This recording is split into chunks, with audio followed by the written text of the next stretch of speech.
It's Nolan. Now, before we get started, make sure y'all hitting that like button. Make sure y'all sharing it on your respective platforms. Let somebody know what we doing today. Now, let's get into the show. You gonna put out a repurposed subliminal diss record that was made for a whole nother group of niggas, and you gonna send it in another direction. No. You're too rich. You got too much access. You got too much time on your hands. Clearly, you on fucking Instagram all goddamn day, Twitter all goddamn day, watching the timeline all goddamn day. Write a new fucking verse. At least you could have did. At least on the fucking power theme, you put a new bar in the song to reference the mama eating box in Atlanta. So clearly, you got access to the studio to put some new shit down on some shit you already had. But for this, you just let that bitch ride from the same shit I am willing to bet this is a song from that mixtape he was talking about that he recorded over the holidays to get at the Let's Rap About It podcast. Jim Jones, Fabulous, Maino, Dave East. That's why he said, fuck you, and the other little nigga don't matter. Fuck you. He wasn't talking about T.I.'s family. He was talking about the Let's Rap About It niggas. But since the bars on the song weren't direct and didn't name anybody specific, he said, okay, it's got an aggressive feel to it. I'm kind of talking my shit. I said I'm going to make it spooky out here. It's enough in there to bring energy. Let's drop it. No, sir. As a hip-hop fan, we reject your deposit. What's going on, beautiful people? It's the kid J Nolan here. Welcome back to another episode of Inside the Industry, your number one source for music, entertainment, commentary, and breakdowns. Hope everybody's doing well out there. Y'all just witnessed the Ghost of J Nolan pass.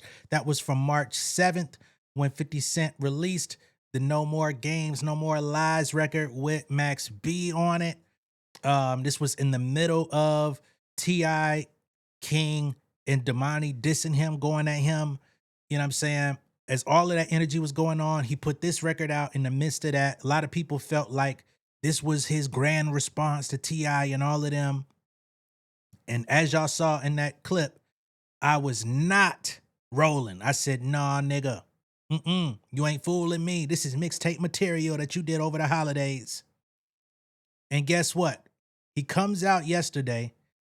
He puts out an AI slop music video for No More Games, No More Lies featuring Max B.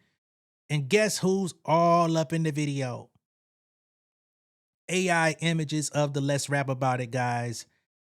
Jim Jones, Fabulous, Maino, and Dave East. I called it. I said it. And it just came to fruition. It just revealed itself within days. All right.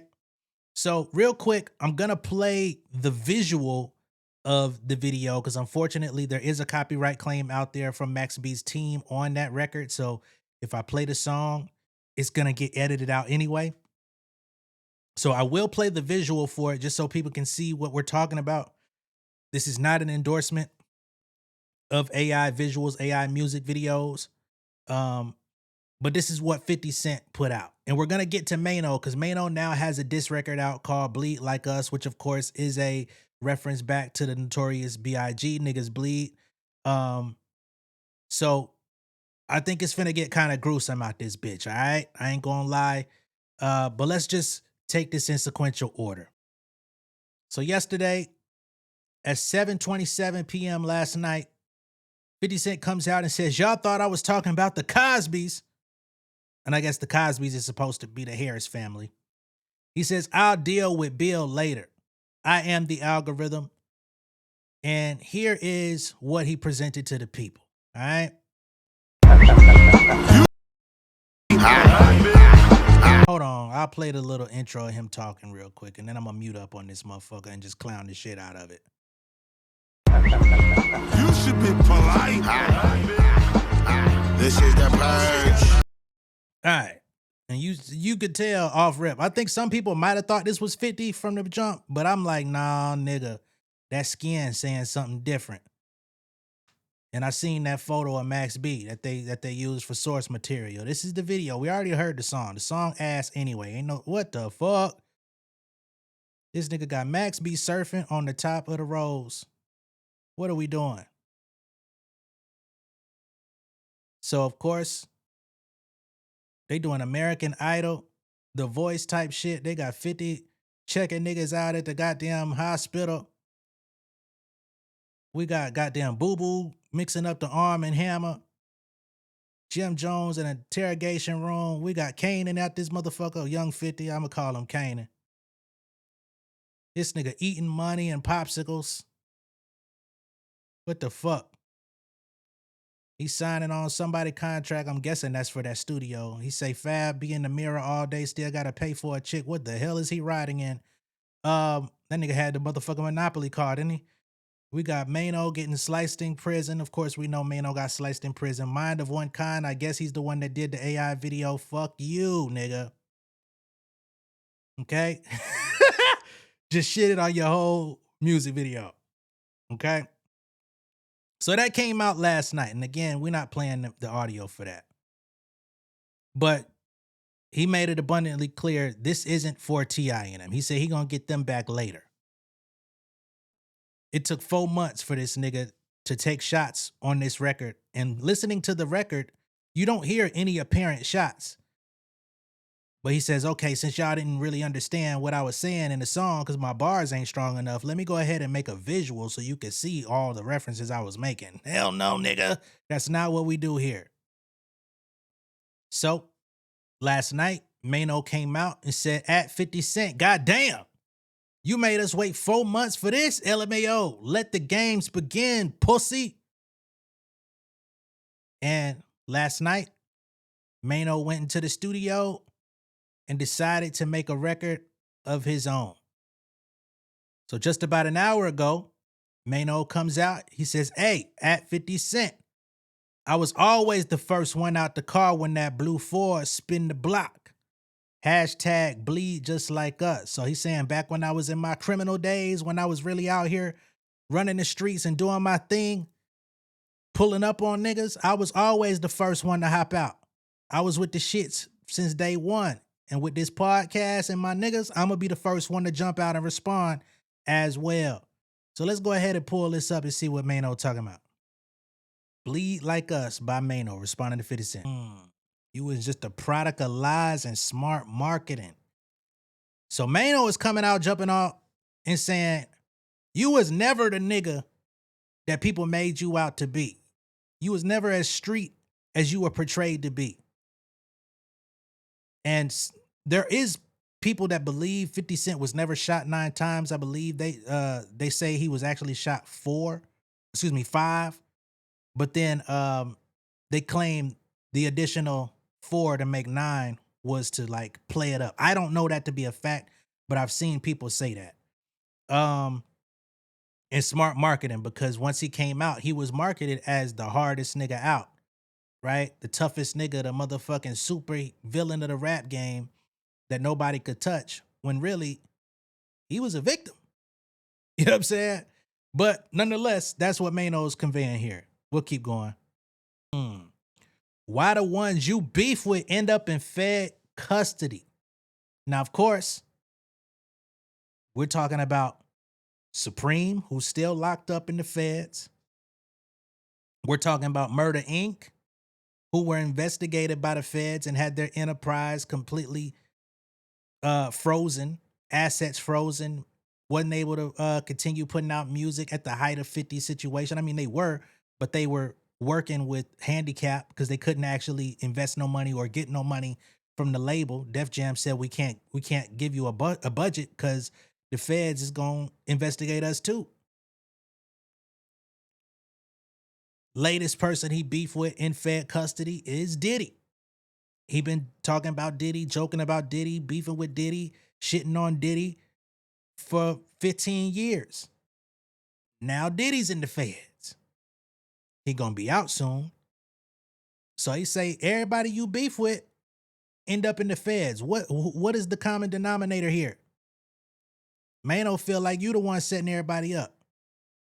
Only white kids in the burbs thought you was gangster. I don't know. I mean, niggas that was really living that life might not have. I don't know, man.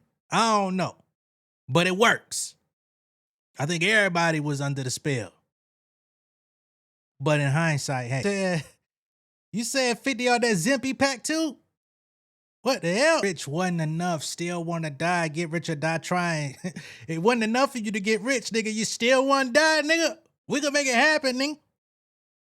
Let them know we living in fucked up times when Maino is out here jumping off the porch, giving us better lyrical displays than a so-called hip-hop legend, 50 Cent. You know we living in some weird times because ain't nobody asked for no motherfucking Maino music in a long time. Now, I know he's still been dropping. I know he's still part of the Lobby Boys with Jim Jones, and I know that they have a fan base. They have a niche audience that fucks with what they do. Senior citizens, the whole shit, right? But just as a hip-hop fan who's been here for a long time, somebody who grew up in this shit, watched this shit happen, ain't nobody been asking for no Maino music. And the fact that he could go in the booth overnight, come out with a joint and shit on some shit that you worked on 4 months ago, you was cooking up. And now you got people out here rooting for folks that was literally in the graveyard. Like, real talk. We got niggas out here cheering for Papoose. No shot to him. I grew up bumping Papoose. He was kind of in the graveyard. You know what I mean? Outside, he's in the public eye all the time with him and Clarissa Shields. He's been in the public eye with his, marital issues with Remy Ma. And as a rapper, he's still talented. But for the most part, like, we don't be talking about Pat like that on no music shit. He'll drop something every now and then that catches the eye. But no, most people around the world never wanted to hear a song from T.I.'s son, King. King out here dropping songs every other day, and he's building his audience. People are rallying behind him. You know what I'm saying? Damani got the ultimate spotlight. T.I. did his shit. He's still climbing up the charts with Let 'Em Know, still getting the album prepared. I'm highly anticipating the album. I have been. You could go through my content for months. I've been anticipating this album since Let 'Em Know came out. So let's not talk about this beef did it. But the fact of the matter is, you're damaged goods out this bitch, man. 2026 is not your time. Not your year. You've effectively killed your legacy. And it ain't just this situation that did it. But you playing these interesting little games, it's backfiring. But all publicity is good publicity for some people. Now, at the time of me recording this, I don't see a response from 50.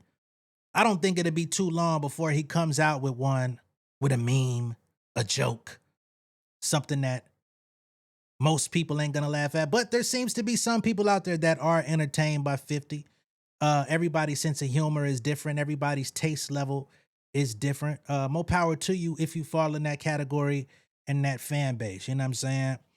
But I don't know. It look like 50 done met his match in multiple facets these last few months. That's what I will say. But yeah, let me know what y'all think of all this down below in the comments. Be sure to like and share this video. If this is your first time seeing me on YouTube, go ahead and subscribe to the channel, become an insider.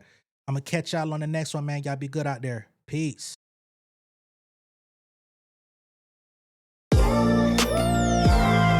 Yeah, family over fame in this bitch, yeah. The glory of living righteous is setting in. My street knowledge and education's a perfect blend. Young mogul, independent, I've been setting trends. The first one from my family to be faithfully wed. Fuck niggas and the horses that they riding on. I see this shit from all angles like a polygon. I'm never politicking, the drama be piling on. Father and greats unacknowledged like I'm Bobby Bonds. Conversation with my lady about the paper route. 5 sit bank accounts, every day I make it count. They down talking my commentary for hating now. Well, I can take it cause I'm bodying your favorite now, please. I could do this shit in my sleep. I been writing for these niggas, y'all read it and weep. I been fighting these niggas if you speak on the street. I'll turn your birthday party into New Year's Eve. Don't let let me take it there. We ain't playing fair, this the ATL. Southside nigga moving furniture like Wayfair. Life on hold, no insurance for your health care. Lifeline gone, so you wanna be a millionaire? Well, let me tell you about this world I built. The women I dodged, the niggas that I ran for filth. The sympathy cause consulting for the stacks I built. I